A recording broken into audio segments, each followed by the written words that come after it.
Avez-vous déjà entendu parler de la sphère de Dyson? Une théorie qui suppose qu'une structure géante est construite autour d'une étoile pour capter son énergie. Mais est-ce pure science-fiction ou les scientifiques ont-ils trouvé des preuves de son existence? Et si ces structures étaient créées par des civilisations extraterrestres avancées? Dans cette vidéo, Neil deGrasse Tyson, qu'on ne présente plus, a même évoqué cette possibilité dans un épisode sur la célèbre plateforme Starwalk, qui permet aux utilisateurs d'explorer et de comprendre les objets célestes en temps réel. En suivant son analyse, nous allons explorer ensemble les indices et théories qui pourraient révéler la présence de sphères de Dyson. Qu'en est-il des sphères de Dyson? Pour vous mettre dans le bain du sujet, imaginons une civilisation tellement avancée qu'elle construit une méga structure autour de son étoile juste pour capter son énergie. C'est ce qu'on appelle une sphère de Dyson. Proposée par Freeman Dyson, cette idée géniale consiste en une sorte de coquille géante ou un essaim de satellites qui orbitent autour de l'étoile,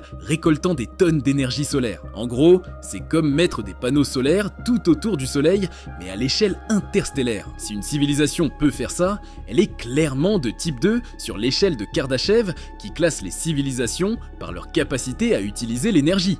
J'y reviendrai tout de suite. Bref, une sphère de Dyson, c'est le signe qu'une civilisation sait vraiment comment maximiser son potentiel énergétique, de quoi nous faire rêver et nous inspirer. L'échelle de Kardashev qui classe les civilisations, alors qu'en est-il au juste? En une seule phrase, il suppose qu'il existe une civilisation si avancée qu'elle transcende les limites de notre imagination. À l'image de l'échelle de l'évaluation d'un séisme, l'échelle de Kardashev est un moyen théorique mis en place en 1964 par l'astronome soviétique Nikolai Kardashev, qui permet de classifier les civilisations lorsqu'il explorait des signaux cosmiques à la recherche de signes de vie extraterrestres. Cette classification est basée sur deux éléments essentiels, leur niveau en matière de technologie et de consommation énergétique. L'échelle a d'ailleurs été adoptée par les futurologues malgré toute la polémique autour de l'existence de civilisations extraterrestres. Pour en revenir à l'histoire, cette échelle a été exposée pour la première fois dans un article présenté lors de la conférence Bioracan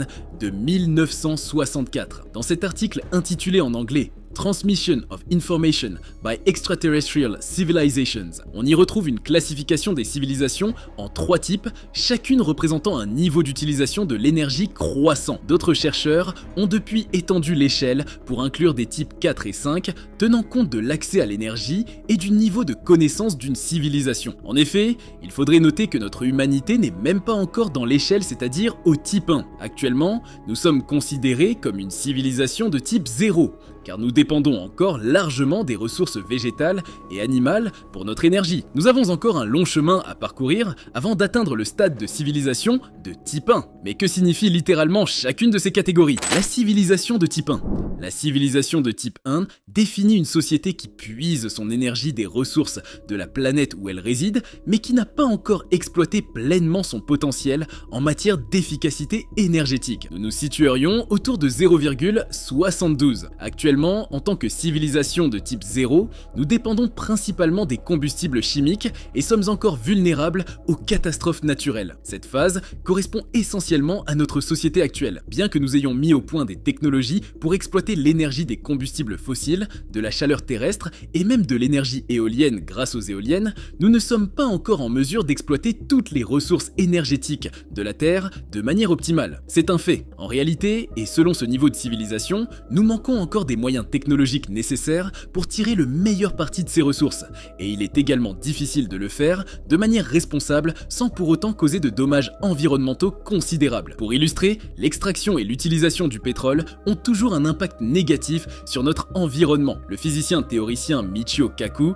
estime que nous pourrions atteindre le statut de civilisation de type 1 dans les 100 à 200 prochaines années. Cette transition dépendra largement de notre capacité à développer des technologies innovantes et plus efficaces pour exploiter l'énergie de manière durable. Pour y parvenir, il nous faudra investir massivement dans la recherche et le développement de sources d'énergie renouvelables et adopter des pratiques plus respectueuses de l'environnement. Cela inclut non seulement l'optimisation des énergies renouvelables comme le solaire et l'éolien, mais aussi le développement de technologies de stockage d'énergie avancées et des systèmes de distribution intelligents. En progressant vers cette étape, nous pourrions non seulement satisfaire nos besoins énergétiques croissants, mais aussi préserver notre planète pour les générations futures. La civilisation de type 2, celle qui peut contrôler le soleil. Celle qui nous intéresse le plus aujourd'hui, atteindre le stade 2 où une civilisation pourrait capter toute l'énergie de son étoile. Pour y arriver, il faudrait construire des structures gigantesques comme la fameuse sphère de Dyson, proposée par le physicien Freeman Dyson. Comme expliqué au début, c'est une sorte de méga coquille entourant l'étoile, récoltant chaque watt de son énergie. Sinon, on pourrait aussi imaginer utiliser des réacteurs de fusion nucléaire géants, exploitant même l'hydrogène des géantes gazeuses voisines. Avec cette quantité d'énergie colossale, une civilisation de type 2 aurait un contrôle incroyable sur son environnement. Par exemple, si un gros objet se dirigeait vers notre planète, elle pourrait le détruire ou déplacer notre planète pour l'éviter. Besoin de déplacer Jupiter pour éviter une catastrophe? Pas de problème. Ceux de cette civilisation, si jamais atteints, pourraient dévier ou même détruire des objets célestes menaçant leur planète. Rien de ce que la science connaît ne pourrait anéantir une civilisation de type 2. Atteindre ce statut signifierait qu'il pourrait puiser dans l'énergie des étoiles voisines, laissant loin derrière les limitations actuelles de la fusion nucléaire. Ce serait une transformation radicale de notre façon d'exploiter l'énergie. Il y a eu récemment un événement qui a fait bondir d'excitation les scientifiques du monde entier. L'étoile de Tabi a vu sa luminosité chuter de façon spectaculaire. Certains pensent qu'une civilisation de type 2 pourrait être à l'œuvre, construisant peut-être une sphère de Dyson ou une autre structure massive autour de cette étoile. C'est un argument de poids pour ceux qui pensent que nous ne sommes pas seuls dans l'univers. Donc, en gros, devenir une civilisation de type 2, c'est comme obtenir un super pouvoir cosmique. On pourrait littéralement remodeler des systèmes solaires entiers à notre convenance. On n'en est pas encore là, mais c'est sacrément cool de penser à ce que l'avenir pourrait réserver. La civilisation type 3. Celle qui peut contrôler la galaxie. La phase 3 de l'échelle de Kardashev, c'est le niveau ultime où une civilisation devient une espèce galactique capable de maîtriser toute l'énergie disponible dans une galaxie entière. Contrôler non pas juste une étoile, mais des milliards. Une réserve d'énergie pratiquement illimitée, assurant la survie à long terme de cette super civilisation. Après des centaines de milliers d'années d'évolution, les membres de cette civilisation de type 3 pourraient ne plus ressembler à des humains. Pensez à des cyborgs, mi-humains, mi-robots, avec les humains non modifiés considérés comme une sous-espèce. À ce stade, on aurait des colonies de robots autonomes se répandant dans la galaxie, construisant des sphères de Dyson autour des étoiles pour capter leur énergie. Ces petits robots seraient les vrais travailleurs de l'espace, assurant que chaque étoile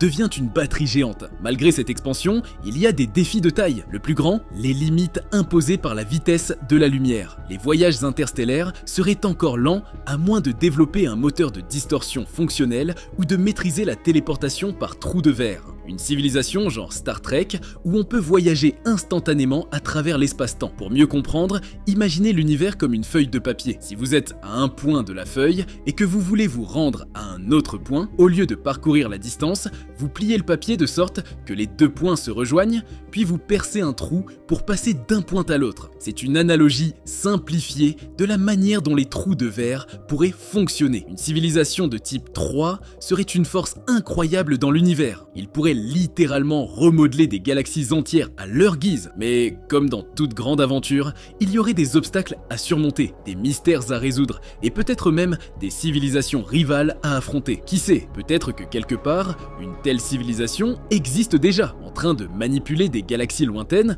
pendant que nous, on essaie juste de maîtriser notre petite planète bleue. Bref, l'avenir est plein de possibilités infinies. Kardashev pensait qu'un nouveau stade de type 4 était trop avancé. Et le stade 3 était donc considéré comme la limite supérieure pour toute civilisation. Beaucoup partagent cette idée, mais certains envisagent qu'il pourrait y avoir d'autres niveaux. Une civilisation de type 4 serait capable de contrôler pratiquement toute l'énergie de l'univers, y compris la possibilité de voyager dans le temps ou de vivre à l'intérieur de trous noirs supermassifs. Cependant, cela semble impossible avec les méthodes conventionnelles de production d'énergie. Une civilisation de ce type devrait accéder à des sources d'énergie inconnues et peut-être contourner certaines lois de la physique à l'aide de techniques inconnues. Même plus incroyable, l'échelle inclut un stade 5. À ce niveau, toute entité intelligente aurait le pouvoir de manipuler l'univers à sa guise, ressemblant presque à un dieu. Bien que les humains semblent encore loin de gravir les échelons de l'échelle de Kardashev, il est important de se rappeler la citation du philosophe Sénèque. Ce n'est pas parce que quelque chose est difficile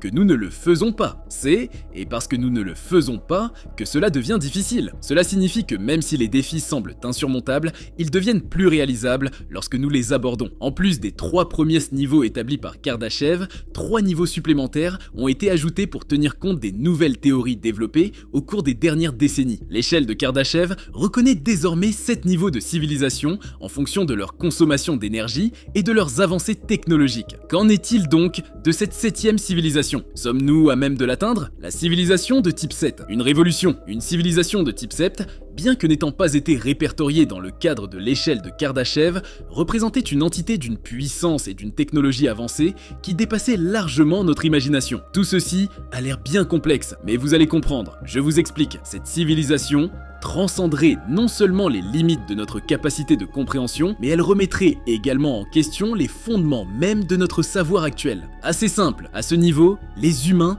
pourraient potentiellement atteindre l'immortalité en téléchargeant leur conscience dans des ordinateurs ou en transférant leur conscience dans d'autres corps, comme des avatars ou même des entités semblables à Ultron, élargissant ainsi les horizons de la civilisation. Elle évoluerait au-delà des concepts de la physique, de la biologie et de la technologie tels que nous les connaissons, défiant ainsi les frontières de notre imagination. Il serait nécessaire de réinventer notre façon de penser et de concevoir la réalité pour seulement tenter d'entrevoir les potentialités de cette civilisation hypothétique. Au niveau du type 6, une civilisation serait donc déjà capable de contrôler des systèmes solaires entiers, de manipuler des étoiles et de voyager à travers la galaxie. Une civilisation de type 7 irait bien au-delà de cela. L'une des caractéristiques les plus étonnantes d'une civilisation de type 7 serait sa capacité à voyager dans le temps, à influencer le passé et le futur. Elle pourrait éventuellement créer des boucles temporelles, explorer des réalités alternatives et résoudre des énigmes cosmiques